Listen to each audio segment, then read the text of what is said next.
मध्ये तू तू मी सुरू झालं. बघता बघता कोणाच्या हाताने की काय नाही की काडी ओढली गेली. आकडी अख्खी झोपडपट्टी आग ओकायला लागली. सगळे आगीचे लोळ व्हायला लागले. आग डोल उसळला. सगळ्या झोपडपट्टीमध्ये गावामध्ये हाहाकार माजला. सगळीकडं नीरव शांतता आणि गलकाय उडाला. एकदम हाहाकार झाला. सगळ्या शिवारामध्ये ही बातमी गुजगुजली. तालुक्यापर्यंत ही बातमी भिरभिरली. दिवस मावळतीला गेला. सगळ्या शिवाराची पावलं गावाकडे वळली. तसं रखमानं आपल्या हातातलं काम टाकलं. हातातून काम खाली टाकलं. रखमा गावाकडं भिरभिर निघाली.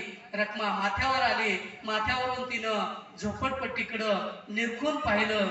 झोपडपट्टीमधून धूर मिनमिनत निघू लागला होता. तिच्या काळजात धस झालं. तिच्या पायानं वेग घेतला. झाप झाप पावलं टाकीत हा हा म्हणता रखमा झोपडपट्टीत आली.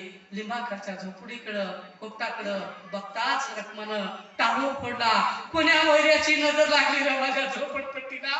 माझ्या झोपडपट्टीनं कुणाचं काय केलं र असं म्हणत रखमा ओरडत ओरडत लिंबाखालच्या झोपडपट्टी जवळ आली. आपल्या कोपटाकडे निहाळली.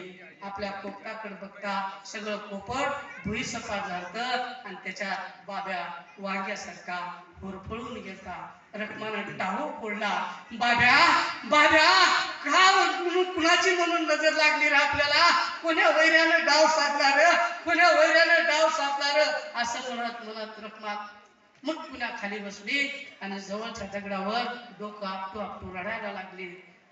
तवर पोलिसाच्या गाड्याचा ताफा आला होता. तहसीलदार आलते, बीडीओ आलते, गावातले प्रतिष्ठित माणसं येऊन बसले होते.